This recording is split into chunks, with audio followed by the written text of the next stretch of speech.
നമസ്കാരം. 2026 നിയമസഭാ തെരഞ്ഞെടുപ്പ് പടിവാതിക്കൽ എത്തി നിൽക്കുന്ന സമയത്ത് നിലവിൽ 10 വർഷം ഭരിക്കുന്ന പിണറായി വിജയന് 2026 നിയമസഭാ തെരഞ്ഞെടുപ്പിൽ വൻപിച്ച പരാജയമാണ് ഉണ്ടാകാൻ പോകുന്നത് എന്നുള്ള ഇന്റലിജൻസ് റിപ്പോർട്ട് കിട്ടിയിട്ടുണ്ട് എന്നാണ് പറയപ്പെടുന്നത്. എന്തായാലും ആഭ്യന്തര വകുപ്പ് മന്ത്രി കൂടിയായ മുഖ്യമന്ത്രിക്ക് ഇന്റലിജൻസ് റിപ്പോർട്ട് കിട്ടിയിട്ടുണ്ടാകും എന്നുള്ളതിൽ സംശയമൊന്നുമില്ല. അന്ന് റിപ്പോർട്ട് കിട്ടിയതിന് ശേഷം തന്നെയാണ് മുഖ്യമന്ത്രി പൊതുവേദിയിൽ അസഹിഷ്ണുതാപൂർവ്വം പെരുമാറുന്നത്. മാധ്യമപ്രവർത്തകരോടാകട്ടെ, പൊതുപ്രവർത്തകരോടാകട്ടെ, പൊതുജനങ്ങളോടാകട്ടെ മുഖ്യമന്ത്രി സഹിഷ്ണുതാപൂർവ്വം പെരുമാറുന്നേയില്ല. മുഖ്യമന്ത്രി പദത്തിന് യോജിക്കാത്ത രീതിയിലാണ് അദ്ദേഹത്തിന്റെ പെരുമാറ്റവും സംസാരവും എന്നാണ് കഴിഞ്ഞകാല കുറച്ച് സംഭവങ്ങൾ പരിശോധിക്കുമ്പോൾ മനസ്സിലാക്കാൻ കഴിയുന്നത്. തിരുവല്ലയിൽ ഒരു തെരഞ്ഞെടുപ്പ് കൺവെൻഷനിൽ മുഖ്യമന്ത്രി സംസാരിക്കുമ്പോൾ CMA ഒരു ചോദ്യം എന്ന് പറഞ്ഞുകൊണ്ട് വേദിയിൽ നിന്നൊരാൾ, സദസ്സിൽ നിന്നൊരാൾ ഒരു ചോദ്യവുമായി എഴുന്നേറ്റ് നിൽക്കുന്നു. അത് വീട്ടിൽ പോയി ചോദിച്ചാൽ മതി എന്നാണ് മുഖ്യമന്ത്രി ചോദ്യം എന്താണെന്ന് പോലും കേൾക്കാതെ മറുപടി കൊടുത്തത്. ഇത് തന്നെയാണ് മുഖ്യമന്ത്രി എല്ലായിടത്തും കാണിക്കുന്നത്. കഴിഞ്ഞ ദിവസം കൊല്ലത്ത് നടന്ന ഒരു പത്രസമ്മേളനത്തിൽ മുഖ്യമന്ത്രി പത്രസമ്മേളനം പകുതിയാക്കി ഇനി നാളെ കാണാം എന്ന് പറഞ്ഞുകൊണ്ട് പോയി. മാധ്യമപ്രവർത്തകർ അവിടെയും മുഖ്യമന്ത്രിക്കെതിരെ ചൊടിക്കുന്നത് നമ്മൾ കാണാമായിരുന്നു. അതായത് ചോദിക്കുന്ന ചോദ്യങ്ങൾക്കെല്ലാം മറുപടി നൽകിയിട്ട് പോയാൽ മതി മുഖ്യമന്ത്രി എന്ന് തന്നെ മാധ്യമങ്ങൾ മുഖ്യമന്ത്രിയുടെ മുഖത്ത് വിരൽ ചൂണ്ടി സംസാരിക്കുന്നുണ്ടായിരുന്നു.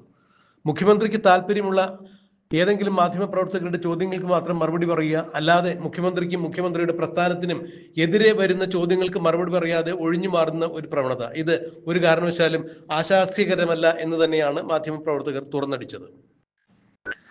എന്നാൽ മുഖ്യമന്ത്രി കേരളത്തിലെ ഓരോ മണ്ഡലത്തിലും നടന്ന് പ്രസംഗിക്കുകയാണെങ്കിൽ, അല്ലെങ്കിൽ മാധ്യമ സമ്മേളനം നടത്തുകയാണെങ്കിൽ UDFന് ജയിച്ചു കയറാൻ ഇതിൽ പരം മറ്റു യാതൊരു പ്രചരണ പരിപാടികളും വേണ്ട എന്നാണ് അമ്പലപ്പുഴയിൽ CPM-ൽ നിന്നും പിണങ്ങിപ്പിരിഞ്ഞ് സ്വതന്ത്ര സ്ഥാനാർത്ഥിയായി മത്സരിക്കുന്ന G. സുധാകരൻ വരെ സാക്ഷ്യം ചെയ്തിരിക്കുന്നത്.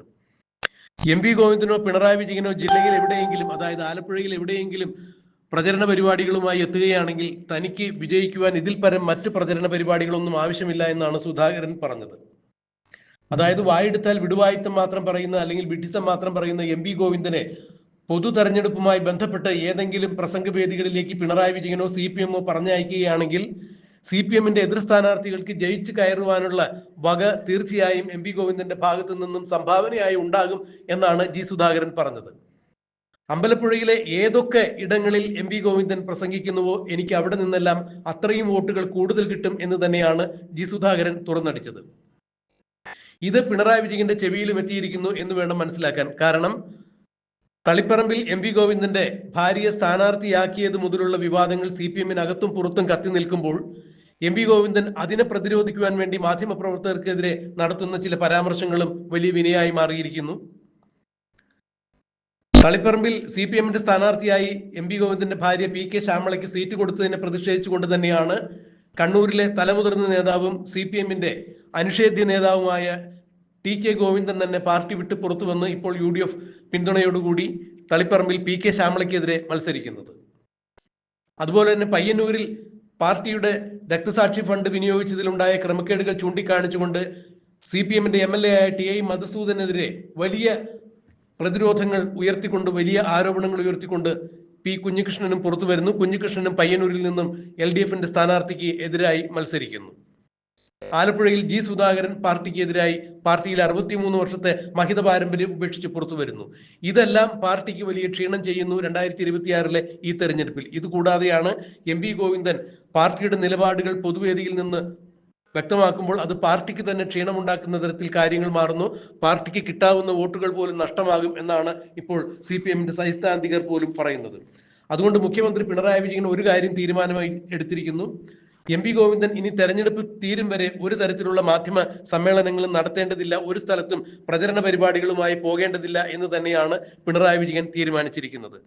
പ്രചരണത്തിന് അത്യാവശ്യം എവിടെയെങ്കിലും പൊക്കോളൂ, എന്നാൽ അതുകൊണ്ട് മാത്രം മാധ്യമങ്ങളെ കാണേണ്ടതില്ല എന്നാണ് പറഞ്ഞിരിക്കുന്നത്. അതായത് CPM-ന്റെ ഇലക്ഷൻ സമയത്തെല്ലാം, പൊതു തെരഞ്ഞെടുപ്പ് സമയത്തെല്ലാം പാർട്ടി സെക്രട്ടറിയും പാർട്ടിയുടെ മുഖ്യമന്ത്രിയും എല്ലാം നിരന്തരം മാധ്യമ സമ്മേളനം നടത്തുക പതിവായിരുന്നു. കോടിയേരി ബാലകൃഷ്ണൻ CPM-ന്റെ സംസ്ഥാന സെക്രട്ടറി ആയിരിക്കുന്ന സന്ദർഭത്തിൽ നടന്ന തെരഞ്ഞെടുപ്പുകളിലെല്ലാം കോടിയേരി ബാലകൃഷ്ണൻ എല്ലാ ദിവസവും മാധ്യമ സമ്മേളനം നടത്തുമായിരുന്നു. ഇപ്പോൾ മുഖ്യമന്ത്രി പിണറായി വിജയനും എല്ലാ ദിവസവും മാധ്യമ സമ്മേളനം നടത്തുന്നുണ്ട്. എന്നാൽ മുഖ്യമന്ത്രിക്ക് താല്പര്യമുള്ള ചോദ്യങ്ങൾ ചോദിക്കുന്ന മാധ്യമ പ്രവർത്തകർക്ക് മാത്രമാണ് മുഖ്യമന്ത്രി മറുപടി നൽകുന്നത്. അതും CPM-നെ വെട്ടിലാഴ്ത്തിയിരിക്കുന്നു. ഈ സന്ദർഭത്തിലാണ് തളിപ്പറമ്പിൽ PK ശ്യാമളയെ വിജയിപ്പിക്കുന്നതിന് വേണ്ടി MP ഗോവിന്ദനോട് തളിപ്പറമ്പ് മണ്ഡലം മാത്രം കേന്ദ്രീകരിച്ച് പ്രവർത്തിച്ചാൽ മതി എന്ന് പിണറായി വിജയൻ നിർദ്ദേശം നൽകിയിരിക്കുന്നത്. കേരളത്തിലെ 140 മണ്ഡലങ്ങളിൽ MP ഗോവിന്ദൻ പ്രചരണ പരിപാടികളുമായി പോകേണ്ടതില്ല എന്ന് തന്നെയാണ് പിണറായി വിജയൻ ഗോവിന്ദന് നൽകിയിരിക്കുന്ന തിട്ടൂരം. മാത്രമല്ല, മാധ്യമങ്ങളെ കണ്ടുപോകരുത്, ഇനി പാർട്ടിയെ പ്രതിനിധീകരിച്ചോ അല്ലെങ്കിൽ തെരഞ്ഞെടുപ്പുമായി ബന്ധപ്പെട്ട് ഒരു കാരണവശാലും MP ഗോവിന്ദൻ മാധ്യമങ്ങളെ കാണേണ്ടതില്ല, മാധ്യമ സമ്മേളനം നടത്തേണ്ടതില്ല, പ്രസ് മീറ്റ് നടത്തേണ്ടതില്ല എന്ന് തന്നെയാണ് പിണറായി വിജയൻ കർശന നിർദ്ദേശം നൽകിയിരിക്കുന്നത്. പാർട്ടിയുടെ നിലപാടുകൾ വ്യക്തമാക്കുന്നതിന് വേണ്ടി മാധ്യമ സമ്മേളനങ്ങൾ നടത്തുന്നതിന് വേണ്ടി ഇപ്പോൾ മുൻ MLA ആയ M സ്വരാജിനെയാണ് പിണറായി ചുമതലപ്പെടുത്തിയിരിക്കുന്നത്. ഇത് കൃത്യമായ ഒരു സൂചന തന്നെയാണ്. അതായത് പാർട്ടിയിൽ അടുത്ത സംസ്ഥാന സെക്രട്ടറി ആയി M സ്വരാജ് വരാനുള്ള സാധ്യതയാണ് പാർട്ടി നിരീക്ഷകർ ചൂണ്ടിക്കാണിക്കുന്നത്. എന്തായാലും സ്വരാജ് കഴിഞ്ഞ ദിവസം മാധ്യമ പ്രവർത്തകരെ കണ്ടപ്പോൾ അല്ലെങ്കിൽ ഒരു മാധ്യമ സമ്മേളനത്തിൽ വെച്ച് പറഞ്ഞതും ഇത് തന്നെയാണ്. നമുക്ക് വീണ്ടും വീണ്ടും ഇനിയും കാണാമല്ലോ എന്ന് പറഞ്ഞത് കൃത്യമായ സൂചനയുടെ അടിസ്ഥാനത്തിൽ തന്നെയാണ്. കാരണം ഇനി CPM-നെ പ്രതിനിധീകരിച്ച് എല്ലാവിധ പത്രസമ്മേളനങ്ങളും കേരളത്തിൽ ഇലക്ഷൻ കഴിയുന്നതുവരെ നടത്തുന്നതിനുള്ള ചുമതല പിണറായി M സ്വരാജിന് കൊടുത്തിരിക്കുന്നു, ഗോവിന്ദന് വെട്ടിയിരിക്കുന്നു എന്ന് തന്നെയാണ് മനസ്സിലാക്കാൻ കഴിയുന്നത്. ഇതിൽ മറ്റൊരു കൃത്യമായ സന്ദേശം കൂടി അടങ്ങിയിരിക്കുന്നു. CPM-ന്റെ അടുത്ത സംസ്ഥാന സെക്രട്ടറി M സ്വരാജ് ആയിരിക്കും എന്ന് തന്നെയാണ് പറയാൻ കഴിയുക. എന്തായിരിക്കും ഈ വിഷയത്തിൽ പിണറായി കണ്ടു ഇരിക്കുന്നത് എന്നുള്ളത് മനസ്സിലാക്കാൻ കഴിയില്ല. എങ്കിലും MP ഗോവിന്ദനെ പൂർണ്ണമായി വെട്ടിയിരിക്കുന്നു. PK ശ്യാമളയെ തളിപ്പറമ്പിൽ മത്സരിപ്പിക്കാൻ MP ഗോവിന്ദൻ എടുത്ത തീരുമാനത്തിനോടുകൂടി പിണറായി വിജയന് ചേർന്ന് നിൽക്കേണ്ടതായി വന്നു എന്നുള്ളത് വാസ്തവം തന്നെയാണ്. എന്നാൽ ആ തീരുമാനം പിണറായിയെയും CPM-നെയും പിന്നോട്ടടിക്കും എന്നുകൂടി പിണറായി തിരിച്ചറിഞ്ഞിരിക്കുന്നു. അതുകൊണ്ട് തന്നെ MP ഗോവിന്ദൻ ഇനി മാധ്യമങ്ങൾക്ക് മുന്നിൽ വന്നു നിന്നുകൊണ്ട് എന്തെങ്കിലും മണ്ടത്തരങ്ങൾ വിളിച്ചു പറയുകയാണെങ്കിൽ അത് പാർട്ടിക്ക് കൂടുതൽ ക്ഷീണം ചെയ്യാതിരിക്കുന്നതിന് വേണ്ടി തന്നെയാണ് MP ഗോവിന്ദനോട് മാധ്യമങ്ങളെ കാണേണ്ടതില്ല എന്ന് പിണറായി നിർദ്ദേശിച്ചിരിക്കുന്നത്. മാത്രമല്ല, CPM-ന്റെ സംസ്ഥാന സെക്രട്ടറി അടുത്ത സംസ്ഥാന സെക്രട്ടറി M സ്വരാജ് ആയിരിക്കും എന്നുള്ള സൂചന കൂടി നൽകിയിരിക്കുന്നു. ഫലത്തിൽ MP ഗോവിന്ദനെ പൂർണ്ണമായും പിണറായി വെട്ടിയിരിക്കുന്നു എന്നാണ് മനസ്സിലാക്കാൻ കഴിയുന്നത്. എന്തായാലും 2026 നിയമസഭാ തെരഞ്ഞെടുപ്പ് കഴിയുന്നതോടുകൂടി CPM-ൽ സമൂലമായ ഒരു മാറ്റം ഉണ്ടാകും. കേരളത്തിൽ CPM-ന്റെ ഭരണമാറ്റം തന്നെ ഉണ്ടാകും എന്നാണ് രാഷ്ട്രീയ നിരീക്ഷകർ ചൂണ്ടിക്കാണിക്കുന്നത്. അതെന്ത് തന്നെയായാലും MP ഗോവിന്ദന്റെ കാര്യത്തിൽ പരിപൂർണമായി തന്നെ പിണറായി ഒരു തീരുമാനമെടുത്തിരിക്കുന്നു. MP ഗോവിന്ദനെ വെട്ടിയിരിക്കുന്നു.